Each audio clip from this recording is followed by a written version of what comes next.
बिस्मिल्लाहिर्रहमानिर्रहीम। अस्सलामु अलैकुम वरहमतुल्लाहि वबरकातुह। उम्मीद करता हूँ कि आप सब लोग बखैर आफियत होंगे। आज हम पढ़ेंगे अपना सबक नंबर 30 जो कि है टेंस के बारे में। और टेंस के बारे में का मतलब है कि आज हम पैसिव वॉइस स्टार्ट करने जा रहे हैं। इसके किस्मों के बारे में पढ़ेंगे, इनकी क्या कहानी है, इनके बारे में हम जानेंगे। तो गोया कि हमने टेंस पढ़ा, वो एक्टिव वॉइस के बारे में गुफ्तगू थी सारी की सारी। अब हम जो शुरू करने जा रहे हैं वो है passive voice. Okay, passive voice किसे कहते हैं? बहुत ही अहम सवाल है, पैसिव वॉइस किसे कहते हैं? तो पैसिव वॉइस कहते हैं उन जुमलों को जिनमें काम जो करने वाला होता है उसका इल्म नहीं होता है। ठीक है, तो जब हम कोई जुमला बनाते हैं जिनमें फेल पाया जा रहा हो और उसके करने वाले का इल्म ना हो कि कौन करने वाला है, तो उसको हम पैसिव वॉइस के जरिए ही बनाते हैं। ये एक तरीका। दूसरा तरीका यह होता है काम करने वाला मालूम होता है लेकिन हम उसको नहीं बताना चाहते हैं। हो सकता है हम उसको छुपाना चाह रहे हो, जाहिर ना करना चाह रहे हो, तो इस सूरत में भी हम पैसिव वॉइस का इस्तेमाल करते हैं। जैसे कि आप कहेंगे 2 लोगों का कत्ल हो गया, ठीक है, या 2 लोगों को कत्ल कर दिया गया भी आप कह सकते हैं। तो यहाँ पर आप देख सकते हैं कि किसने कत्ल किया, काम करने वाला कौन है, इसका पता नहीं चला। ठीक है, तो इसको हम कैसे बनाएंगे? पैसिव वॉइस के जरिए बनाएंगे। जैसे कि आप कहेंगे क्या आपके स्कूल में इंग्लिश पढ़ाई जाती है? तो यहाँ पर इंग्लिश पढ़ाना पढ़ाना एक फेल है, एक काम है, लेकिन पढ़ाने वाला कौन है इसमें नहीं है। ठीक है, तो इस तरह के जुमलों को हम कैसे बनाएंगे? इन तरह के जुमलों को हम पैसिव वॉइस के जरिए बनाएंगे। और कभी कभी हम फाइल को यानी करने वाले को जाहिर कर देते हैं, जैसे कि 2 लोगों को कत्ल कर दिया गया। तो यहाँ पर जाहिर सी बात है कोई कत्ल करने वाला होगा, लेकिन हम बताना नहीं चाह रहे हैं। ऐसा मुतलक तौर पर नहीं बताना चाह रहे हैं कि किसने कत्ल किया। जाहिर सी बात है कत्ल हुआ तो कोई ना कोई कत्ल करने वाला रहा होगा। ठीक है, तो इस तरह के जुमलों को बनाने के लिए हम क्या इस्तेमाल करते हैं? पैसिव वॉइस का इस्तेमाल करते हैं। पैसिव वॉइस के कुछ उसूल और ज़वाबित हैं जिनको जानना हमारे लिए ज़रूरी है। पहली चीज़ या पहला उसूल ये है कि पैसिव वॉइस का इस्तेमाल हम किन अफ़आल के साथ करेंगे? सिर्फ फ़ेल मुतअद्दी। अगर आप जानते होंगे फ़ेल की 2 किस्में हैं, फ़ेल लाज़िम और फ़ेल मुतअद्दी। फ़ेल मुतअद्दी को इंग्लिश में कहते हैं ट्रांज़िटिव वर्ब। फ़ेल मुतअद्दी किसे कहते हैं? फ़ेल मुतअद्दी उन अफ़आल को कहते हैं जिनके साथ हम मफ़ऊल लाते हैं। मफ़ऊल किसे कहते हैं? ऑब्जेक्ट। ठीक है, तो ये ऐसे काम होंगे जो अपना माना अदा करने के लिए मफ़ऊल के मुहताज होंगे। ज़रूरी होगा कि कोई ऑब्जेक्ट हो इस फ़ेल का पूरा माना अदा करने के लिए। तो हर वो जुमला जिनको हम पैसिव वॉइस में बनाना चाह रहे हैं, तो हमारे लिए ज़रूरी है कि वो फ़ेल क्या हो? मुतअद्दी हो, जिसे आप इंग्लिश में ट्रांज़िटिव वर्ब कहते हैं। जैसे कि आप कहेंगे खाना। ठीक है, अब आप खाना ये एक ऐसा फ़ेल है कि इसका पूरा माना नहीं समझ में आ रहा जब तक कि आप जो है नहीं बताएँगे आपने क्या खाया, राइट? इसी तरह से पीना, इसमें भी आप देख सकते हैं कि ऐसा फ़ेल है कि ये चाहेगा कि हम मफ़ऊल को लाएँ तभी बात समझ में आएगी। इसी तरह से मारना, ठीक है? तो इस तरह के अफ़आल को क्या कहेंगे? इस तरह के अफ़आल को हम कहेंगे ट्रांज़िटिव वर्ब, जिसे उर्दू में आप फ़ेल मुतअद्दी कहते हैं।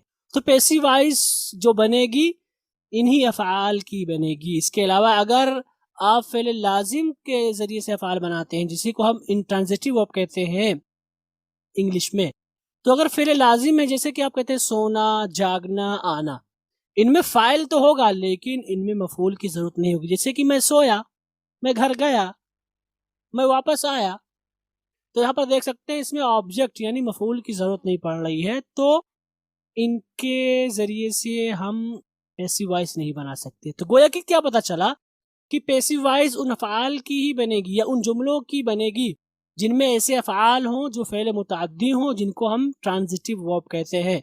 और फ़ेल लाज़िम अगर आ जाए तो इसको हम पैसिव वॉइस नहीं बना सकते हैं। ठीक है, क्योंकि इसकी ज़रूरत ही नहीं पड़ती है। ये पहला उसूल हुआ। दूसरा उसूल ये है कि फ्यूचर कंटीन्यूअस, इसी तरह से present perfect continuous, past perfect continuous और फ्यूचर परफेक्ट कंटीन्यूअस, ये 4 ऐसे जुमले हैं या 4 ऐसी किस्में हैं जुमलों की या टेंस की जिनकी हम पैसिव वॉइस नहीं बनाते हैं। पहला क्या है? Future continuous. पहला होगा आपका फ्यूचर कंटीन्यूअस, इनकी आप नहीं बना सकते। और दूसरा होगा परफेक्ट कंटीन्यूअस। ठीक है, ये मुतलक परफेक्ट कंटीन्यूअस, परफेक्ट कंटीन्यूअस, लेकिन चूंकि तीनों के, प्रेजेंट के भी, पास्ट के भी, फ्यूचर के भी, तीनों के आप परफेक्ट कंटिन्यूअस को नहीं बनाएंगे। तो गोया कि 4 तरह के ऐसे जुमले हैं या 4 ऐसे टेंसेस हैं जिनकी हम पैसिव वॉइस नहीं बनाते हैं। ये आपका हो गया पैसिव वॉइस का दूसरा रूल। इसका एक रूल और है, और रूल ये है कि पैसिव वॉइस के तमाम किस्मों में हम वर्ब की थर्ड फॉर्म का इस्तेमाल करेंगे। तो गोया कि कोई भी जुमला हो, चाहे वो प्रेजेंट का हो, चाहे वो पास्ट का हो, चाहे वो फ्यूचर का हो, चाहे वो अफर्मेटिव हो, चाहे नेगेटिव हो, चाहे इंट्रोगेटिव हो, चाहे इंट्रोगेटिव नेगेटिव हो, सब में हम वर्ब की थर्ड फॉर्म का इस्तेमाल करेंगे। तो इसमें आपको परेशान होने की जरूरत नहीं पड़ेगी। पैसिव वॉइस, अगर आपने लफ्ज पैसिव वॉइस सुन लिया तो इसका मतलब ये हो गया कि आपको क्या करना है, आपको वर्ब की थर्ड फॉर्म का इस्तेमाल करना है। और यहाँ पर वर्ब आ गया तो इसलिए मैं बताना चाहूंगा कि जरूरी कि वफ़ाल फ़ेल मुतअद्दी हो, ट्रांजिटिव वर्ब हो, यानी जो मफ़ऊल चाहें। एक उसूल ये है कि कभी कभी हम फाइल को यानी करने वाले को जाहिर भी कर देते हैं। तो अगर कोई ऐसा जुमला है जिसको जो एक्टिव वॉइस में है, तो एक्टिव वॉइस में फाइल यानी करने वाले का पता चलता है। अगर हम उसको पैसिव वॉइस में करना चाहें तो इस सूरत में क्या तरीका होगा, ये मैं इसलिए बता रहा हूँ क्योंकि इस तरह के एग्जाम में आपके सवालात आएंगे, बहुत सारे सवालात आते हैं कि वो चीज़ एक्टिव वॉइस में लिखी होती है, उसको पैसिव वॉइस में करना होता है। ठीक है, तो आप कैसे करेंगे?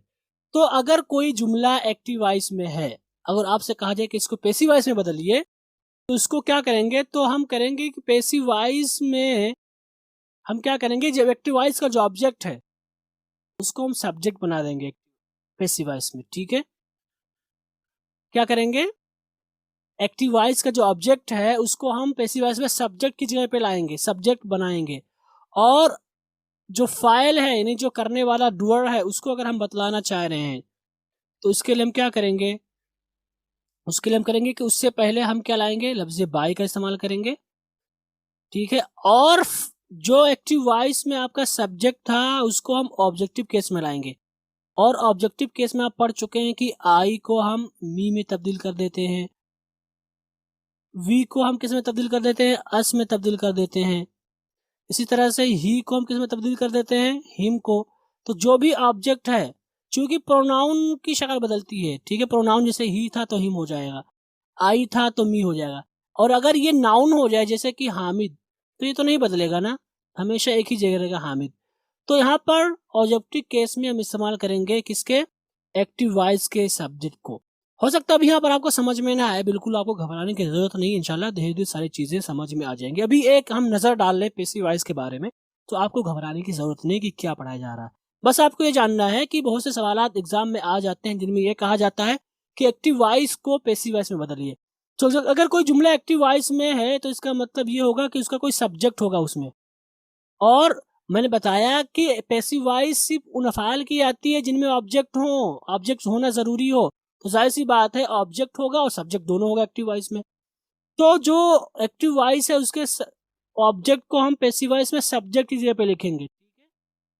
और अगर हम इसके एक्टिव वॉइस के सब्जेक्ट को बताना चाह रहे हैं तो हम बाई का इस्तेमाल करेंगे, और बाई के बाद हम डूअर यानी काम करने वाले को लिखेंगे, और उसकी जो शक्ल होगी वो ऑब्जेक्टिव केस की होगी, जिसको इंशाल्लाह हम धीरे धीरे सीखेंगे।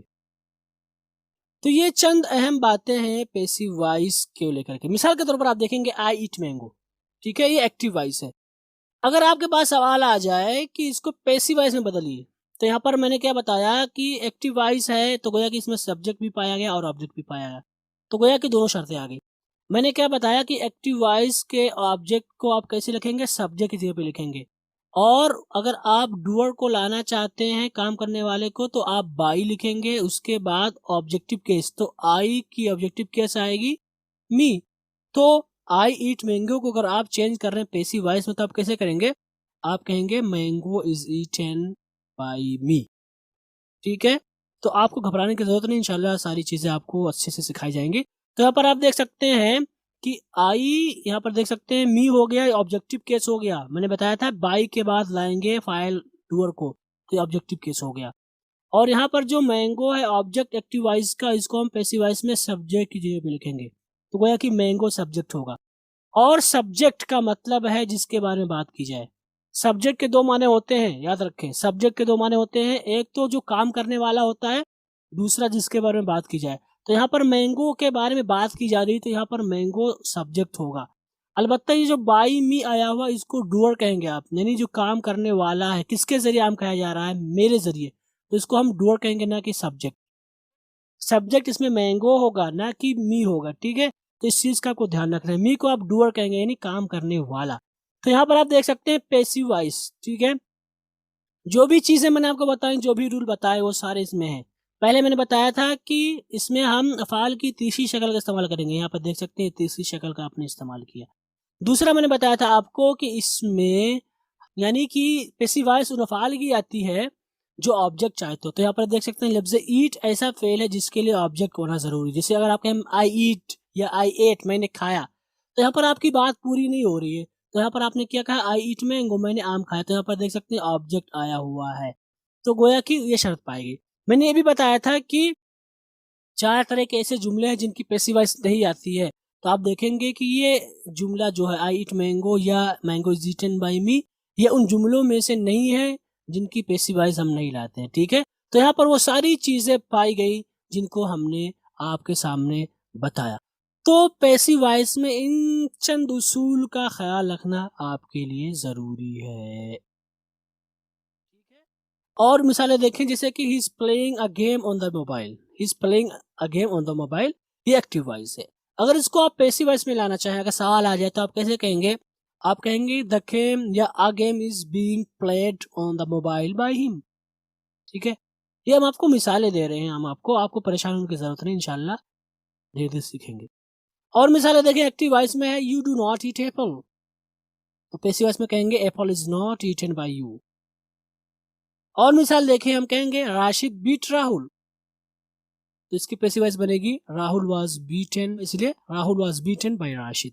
तो यहाँ पर इन मिसालों में आप गौर करें तो आपको सारी चीजें नजर आ जाएंगी। जो कुछ मैंने आपको रूल बताए, he is playing a game on the mobile, you do not eat apple, Rashid beat Rahul. तो यहाँ पर आप देख सकते हैं मोबाइल प्ले गेम, ये गेम ऑब्जेक्ट बन रहा है, यहाँ पर यह आके सब्जेक्ट बन जा रहा है। एप्पल यहाँ पे ऑब्जेक्ट है, पैसिव वॉइस में आके सब्जेक्ट बन जा रहा है। राहुल ऑब्जेक्ट है यहाँ पर, और पैसिव वॉइस यहाँ पर राहुल क्या बन जा रहा है, सब्जेक्ट बन जा रहा है। और उसके बाद आप देख सकते हैं करने वाले को हमने जाहिर किया तो बाई का इस्तेमाल किया और राशिद का इस्तेमाल किया, तो यहाँ पर ये डूअर होगा। इसी तरह से यू यहाँ पर सब्जेक्ट था, यहाँ पर ये डूअर आ गया, यू ऑब्जेक्टिव केस ही आया हुआ है, ठीक है। यहाँ पर ही देख सकते हैं सब्जेक्ट आया हुआ था एक्टिव वॉइस में, और जब हमने इसको पैसिव वॉइस में बदला तो ये हिम हो गया, ऑब्जेक्टिव केस हो गया। तो जब भी आप काम करने वाले को, यानी जो काम करने वाला है उसको अगर आप लाना चाहते हैं, बताना चाह रहे हैं, तो आपके लिए जरूरी हो कि आप उससे पहले बाई इस्तेमाल करें और उसके बाद उसकी ऑब्जेक्टिव केस इस्तेमाल करें, जो ऑब्जेक्ट बनेगा। तो ही को अगर आप ऑब्जेक्ट बनाएंगे तो हिम बनेगा, ठीक है। यू की ऑब्जेक्ट क्या बनती है, यू। राशिद को अगर आप सब्जेक्ट बनाए, ऑब्जेक्ट बनाए, कुछ भी बनाए, राशिद ही रहेगा, इसलिए राशिद है यहाँ पर। तो यहाँ पर आप देख सकते हैं इन मिसालों में वो सारी चीजें हैं या वो सारे उसूल इसमें पाए गए जिनको हमने आपके सामने जिक्र किया। तो गोया कि पैसिव वॉइस के लिए इन चंद उसूलों का जानना जरूरी है। अब यहाँ पर ये नक्शा है, ठीक है। तो गोया कि टेंस एक्टिव वॉइस की भी ये सारी किस्में थी, वो सारी चीज आप पढ़ चुके, इसमें भी वही सारी चीजें आएंगी, अलबत्ता चंद किस्मों को हमने निकाल दिया है। जिसमें से था, पहली किस्म कौन सी थी, फ्यूचर कंटिन्यूअस, तो यहाँ पर हमने एक्स एक्स लिख दिया, यानी इसको हम नहीं बनाते हैं। यहाँ पर आप देख सकते हैं कि 3 ही किस्में हैं, इसमें भी 3 ही किस्में हैं, इसमें भी 3 किस्में हैं। अलबत्ता आपने एक्टिव वॉइस में यहाँ पर 4 पढ़ा था, परफेक्ट कंटिन्यूअस भी, राइट। लेकिन यहाँ पर परफेक्ट कंटिन्यूअस को हम नहीं लिखेंगे क्योंकि इसका हम इस्तेमाल नहीं करते हैं पैसिव वॉइस में। तो गोया की पैसिव वॉइस बनेगी 1 2 3 4 5 6 7 8, तो गोया कि 8 तरह के जुमले होंगे जो पैसिव वॉइस में इस्तेमाल होंगे। और इन 8 की हर एक की 4 किस्में होंगी, affirmative, negative, interrogative, interrogative negative. तो कोई की अगर कोई जुमला इंडेफिनिट है, अगर उसमें मुस्बत का माना है तो अफर्मेटिव कहलाएगा, नफी पाई गई तो नेगेटिव कहलाएगा, और अगर उसमें सवाल कर लिया गया तो इंट्रोगेटिव कहलाएगा, और अगर उसमें सवाल और नफी दोनों है तो इंट्रोगेटिव नेगेटिव कहलाएगा। तो गोया कि जो कुछ आपने एक्टिव वॉइस में पढ़ा है वही इसकी तारीफ होगी, सेम, कोई फर्क नहीं, तारीफ में सेम तारीफ होगी। बस फर्क क्या हो जा रहा है कि पैसिव वॉइस में हम फाइल को नहीं जिक्र करते हैं, तारीफात की बात कर रहे हैं, स्ट्रक्चर अलग होगा इसका, थोड़ा सा हेल्पिंग अलग होगा। लेकिन अगर हम तारीफ की बात करें तो प्रेजेंट इंडेफिनिट अफर्मेटिव किन जुमलों को कहा जाएगा, जिनमें ताहती वगैरह है और उसमें एक सवाल ना हो और नफी ना हो। बात करें प्रेजेंट इंडेफिनिट नेगेटिव की तो इसका मतलब होगा वो जुमले जिनमें ता है, ती वगैरह है और उसमें नफी हो। अगर हम बात करें प्रेजेंट इंडेफिनिट इंट्रोगेटिव की तो इसकी तारीफ होगी प्रेजेंट इंडेफिनिट इंट्रोगेटिव उन जुमलों को कहा जाता है जिनके आखिर में ता है, ती वगैरह है और उसमें सवाल भी किया गया हो। अगर हम बात करें प्रेजेंट इंडेफिनिट इंट्रोगेटिव नेगेटिव तो इसका मतलब होगा वो जुमले जिनमें ता है, ती वगैरह आया हो और उसमें सवाल भी और नफी भी। तो गोया की तारीफात और नेम बिल्कुल नहीं बदले, बस बदला क्या है पैसिव वॉइस। गोया कि इनके फाइल को हम जिक्र नहीं करते हैं, यानी इनका इस्तेमाल हम उस वक्त करते हैं जब इनका फाइल यानी करने वाला इसका पता ना हो, और अगर पता भी हो तो हम उसको जिक्र ना करना चाहते हो। अलबत्ता अगर हम करना चाहें तो उसके अपने उसूल जवाब है। तो गोया कि कुल कितने जुमले बनेंगे पैसिव वॉइस में? कुल जुमले बनेंगे 32 जुमले, क्योंकि प्रेजेंट इंडेफिनिट की 4 किस्में होंगी, फिर प्रेजेंट कंटिन्यूअस की 4 किस्में होंगी, फिर प्रेजेंट परफेक्ट की 4 किस्में होंगी। अगर हम पास्ट की बात करें तो पास्ट इंडेफिनिट की 4 किस्में होंगी, पास्ट कंटिन्यूअस की यही 4 किस्में होंगी और पास्ट परफेक्ट की यही 4 किस्में होंगी। इसी तरह से फ्यूचर की ये 4 किस्में होंगी और परफेक्ट की भी 4 किस्में होंगी, परफेक्ट यानी फ्यूचर परफेक्ट की। तो गोया कि यहाँ पर आप देख सकते हैं कि कुल 3 3 6 2 8 8 ये हो गए, और अगर 8 को आप 4 से ज़रब दे दें तो कुल कितने हो गए 32। तो गोया कि पैसिव वॉइस में अगर हम टेंस के नाहे से देखें तो इसकी कुल 32 किस्में बनेंगी और उनकी तारीफात बिल्कुल भी अलग नहीं होंगी, सेम तारीफ होगी जो आपने एक्टिव वॉइस में सीखी हैं। ओके, तो ये सारी बातें हैं पैसिव वॉइस को लेकर के। तो गोया कि प्रेजेंट की कितनी किस्में बनेंगी? प्रेजेंट की किस्में बनेंगी इंडेफिनिट, उसके बाद कंटिन्यूअस और उसके बाद परफेक्ट। अब इनमें से हर एक की 4 किस्में बनेंगी, affirmative, negative, interrogative, interrogative negative. Okay, तो हम कोई भी जुमला कहेंगे या तो वो इंडेफिनिट में होगा और इंडेफिनिट में से इन चारों में से कोई एक होगा, या कंटिन्यूअस में होगा और कंटिन्यूअस में इन चारों में से कोई एक होगा, या वो परफेक्ट होगा और परफेक्ट इन चारों में से कोई एक होगा। और अगर हम आगे बात करें तो पास्ट की भी वही किस्में बनेंगी, इंडेफिनिट, कंटिन्यूअस एंड परफेक्ट। और इन तीनों में से हर एक की 4 किस्में होंगी, affirmative, negative, interrogative and interrogative negative. अगर हम फ्यूचर की बात करें तो फ्यूचर की भी 2 ही तरह के जुमले बनेंगे, पहला इंडेफिनिट, दूसरा परफेक्ट। इसमें कंटिन्यूअस नहीं बनता, इसी तरह से परफेक्ट कंटिन्यूअस नहीं बनता। इन दोनों की हर एक की 4 किस्में होंगी, पहला कहलाएगा अफर्मेटिव, दूसरा नेगेटिव, तीसरा इंट्रोगेटिव, चौथा इंट्रोगेटिव नेगेटिव। ठीक है, तो ये सारी बातें हैं एक खाके के तौर पर हमने पेश किया आपके सामने पैसिव वॉइस को लेकर के। अगर हम स्ट्रक्चर की बात करें पैसिव वॉइस की तो वही सेम स्ट्रक्चर होगा जो कुछ हमने इससे पहले पढ़ा है, बस थोड़ी सी शक्ल बदल जाएगी। तो स्ट्रक्चर के नाहे से अगर आप देखेंगे तो मैंने बताया कि कोई भी जुमला होगा पैसिव वॉइस का, या तो वो पॉजिटिव यानी अफर्मेटिव होगा, या नेगेटिव होगा, या इंट्रोगेटिव होगा, या इंट्रोगेटिव नेगेटिव होगा।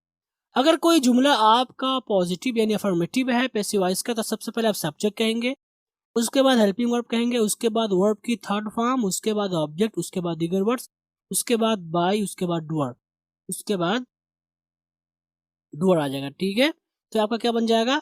आपका बन जाएगा पॉजिटिव। और यहाँ पर मैंने डूअर कहा, सब्जेक्ट नहीं कहा, याद रखें सब्जेक्ट का मतलब काम करने वाला हमेशा नहीं होता है। जिसे कि जिसके बारे में बात की जाए, जिसके बारे में बात की जाए उसको भी सब्जेक्ट कहते हैं। ठीक है, जैसे कि अगर आप कहें ही इज अ डॉक्टर, तो यहाँ पर ही ये सब्जेक्ट कहलाया जाएगा, हालांकि यहाँ पे काम नहीं पाया जा रहा है ना, ही इज अ डॉक्टर कोई काम नहीं कर रहा है, फिर भी हम ही को सब्जेक्ट कहेंगे। तो गोया कि सब्जेक्ट किसे कहेंगे? जिसके बारे में बात की जाए, ठीक है, न कि काम करने वाला।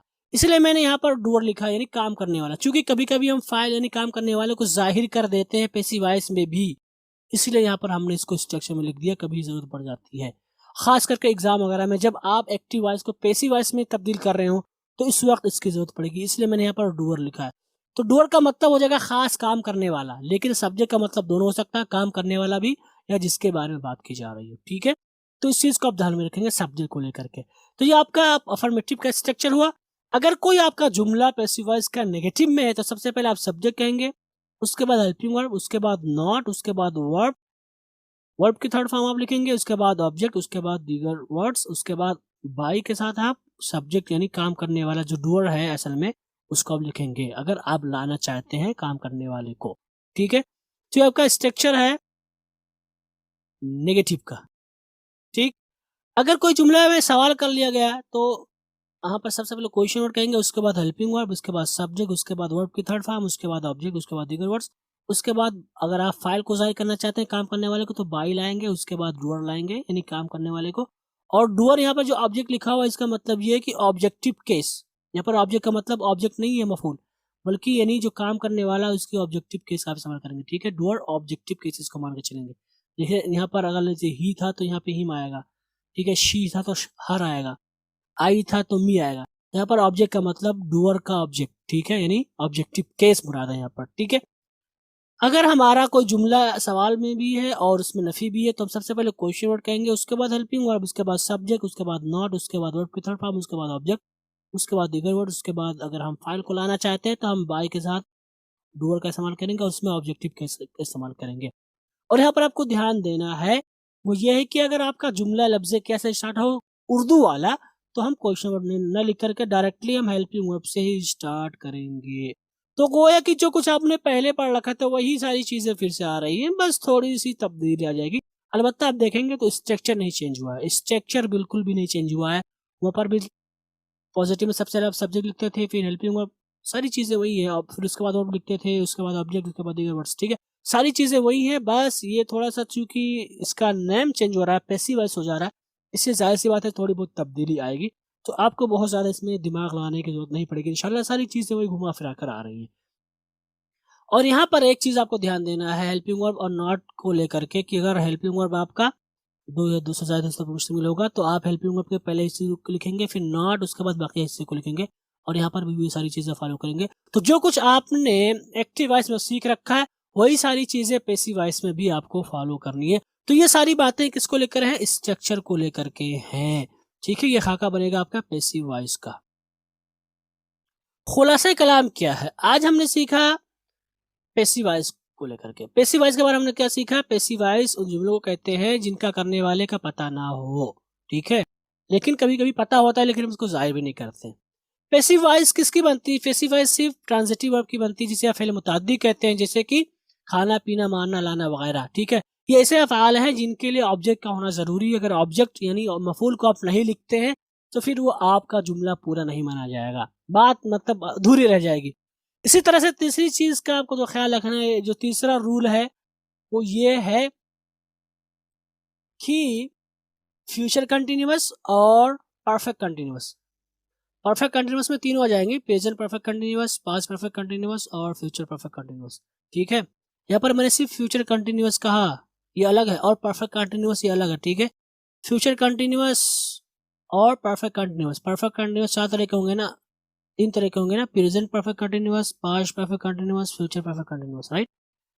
तो चूंकि सिर्फ फ्यूचर कंटिन्यूअस में सारे की आती है, प्रेजेंट की भी आती है, पास्ट की भी आती है, लेकिन फ्यूचर की नहीं आती है, इसलिए मैंने यहाँ पर लिखा। तो गोया कि एक ये हो जाएगा आपका, और तीन यहाँ पर, चार तरह के जुमले ऐसे होंगे जिनकी हम पैसिव वॉइस नहीं बनाएंगे। चौथी बात जो आपको नजर रखनी है या जिसका आपको ध्यान देना वो ये है कि पैसिव वॉइस के तमाम किस्मों में हम वर्ब की थर्ड फॉर्म का इस्तेमाल करेंगे। ठीक है, तो जो भी शक्लें होंगी, जो भी जुमले बनाएंगे, अगर वो पैसिव वॉइस है तो हम आंख बंद करके हम वर्ब की थर्ड फॉर्म का इस्तेमाल करेंगे। तो ये सारी बातें हैं रूल्स ऑफ पैसिव वॉइस को लेकर के।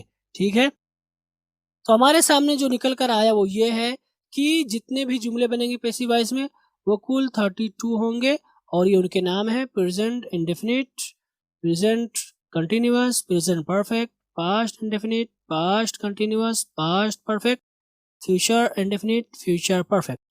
ठीक, अब इनमें सारे की चार किस्में होंगी, affirmative, negative, interrogative, interrogative negative. ठीक है, तो ये आपके पूरे जुमले बनेंगे पैसिव वॉइस में।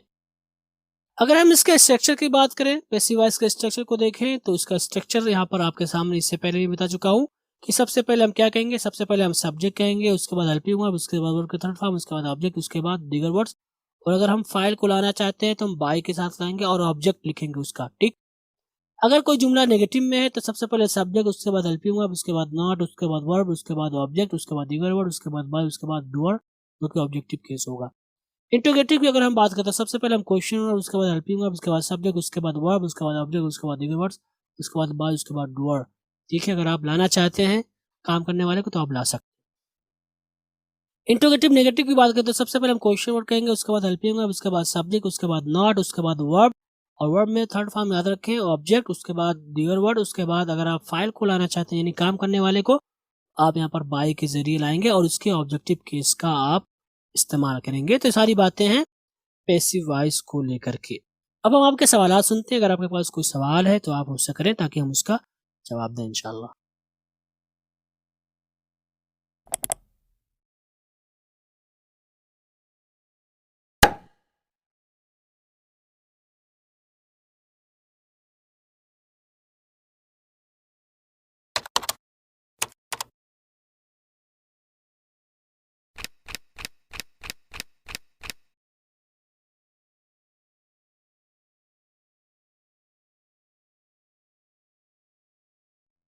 ओके गाइस, तो हमारा ग्रामर से मुतालिक जो बहस थी या ग्रामर से मुतालिक जो हमारी गुफ्तगू थी यहीं पर ख़त्म हुई।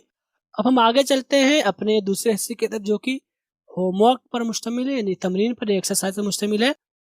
और इसमें सबसे पहला है लैंडलॉर्ड, हम कहेंगे ज़मींदार, लॉयर वकील, लेक्चरर, लॉक स्मिथ ताला बनाने वाला, मैजिशियन, इसको क्या पढ़ेंगे आप, मैजिशियन। हम लोग इसको पढ़ते हैं मैजिशियन, बट मैजिशियन नहीं है, मैजिशियन जादूगर, मैनेजर, मेसन मिस्त्री, मैकेनिकल इंजीनियर, हम लोग इसको पढ़ते हैं इंजीनियर बट इंजीनियर, कहेंगे मैकेनिकल इंजीनियर उर्दू में होगा। उसके बाद है मर्चेंट को हम मर्चेंट कहते हैं। हमारे अगले अल्फाजों मानी है मैसेंजर, पैगंबर या मैसेज लाने वाला, ठीक है, मैसेज पहुंचाने वाला, उसको मैसेंजर। मिडवाइफ, दाई या दाया। मिल्कमैन, दूध वाला। मिलर, चक्की वाला। न्यूज़पेपर वेंडर, अखबार बेचने वाला। नॉवेलिस्ट, नावल निगार। नर्स, ऑयलमैन, तेली। Operator, painter. ठीक है, तो ये हमारे अल्फाजों मानी हुए नाम से मुताल्लिक। आगे चलते हैं और हम अफ़ाल लेते हैं, और इसमें से सबसे पहला है ग्रीटेड, इस्तकबाल करना। गेस्ट, गुमान करना या अंदाजा लगाना। गाइडेड, रहनुमाई करना। हैंडल्ड, संभालना। हैपेंड, वाक़े होना। हेटेड, नफरत करना। हेल्प्ड, मदद करना। इग्नोर्ड, नजरअंदाज करना। इमेजिन्ड, ख्याल करना या तस्वुर करना भी आप कह सकते हैं। इम्प्रेस्ड, मुतासिर करना और मुतासिर होना भी इस्तेमाल होता है। तो हमारे अफ़आल थे। आगे चलते हैं और रोज़ाना इस्तेमाल होने वाले चंद जुमले लेते हैं, जिनमें से पहला है अल्लाह का शुक्र है, तो हम कहेंगे थैंक गॉड। इज्जत देने के लिए शुक्रिया, कहेंगे thank you for your honour. आपका पेशगी शुक्रिया, यानी पहले से एडवांस में शुक्रिया जिसे बोलते हैं, तो बोलते हैं थैंक इन एडवांस। उसका यहाँ आना पक्का है, he will certainly come here. हम इसको पढ़ते हैं सर्टेनली, बट सर्टेनली नहीं होगा, ten, okay. He will certainly come here, उसका यहाँ आना पक्का है। That would be my pleasure, ये मेरे लिए खुशी की बात होगी। इसको आप प्लीजर नहीं पढ़ेंगे, pleasure, okay. That would be my pleasure, ये मेरे लिए खुशी की बात होगी। आगे चलते हैं, मज़ीद जुमले लेते हैं, जिसमें से है दैट्स ऑल आई हैव, तो हम कहेंगे मेरे पास इतना ही है। उसके बाद है रोने के अलावा बच्चा और कर ही क्या सकता है, तो हम कहेंगे the child has no choice but to weep. तकदीर की लकीर अमिट है, यानी तकदीर को कोई नहीं मिटा सकता। अमिट मतलब ना मिटने वाला, तो हम कहेंगे the decrees of fate are unchangeable. घर को आग लगा दी गई, तो हम कहेंगे the house was set on fire. अगला जुमला है शिकारी ने बंदूक से चीते को मार गिराया। तुम कहेंगे the Hunter kill the tiger with a gun. ठीक है, तो ये हमारे रोजाना के जुमले हुए और इसी के साथ हमारा आज का सबक खत्म हुआ। चूंकि हमने रीडिंग को अब स्टॉप कर दिया है, ठीक है, अब हम मजीद रीडिंग की प्रैक्टिस नहीं करेंगे, इतना हमारे लिए काफी है पहले लेवल में। अब इंशाल्लाह पैसिव वॉइस को पूरा करने के बाद जो भी हमने रीडिंग की प्रैक्टिस की है उनका हम एक साथ तर्जुमा शुरू कर देंगे। तो वहां पर हम आपको फिर रूल नहीं पढ़ाएंगे, बाकी जो कुछ हमने पढ़ लिया, जो रूल या जो ग्रामर हमने सीख रखा है उनको हम वहां पर अप्लाई करेंगे। तो तर्जुमे के साथ साथ वो सारी चीजें हम आपको वहां पर बताएंगे। तो इंशाल्लाह आपके लिए अंग्रेजी जुबान का समझना बहुत आसान हो जाएगा। आपको सिर्फ तर्जुमा करना होगा, ठीक है, तर्जुमा करके लाना होगा, तो इससे आपको इंशाल्लाह बहुत ज़्यादा दुश्वारी नहीं होगी।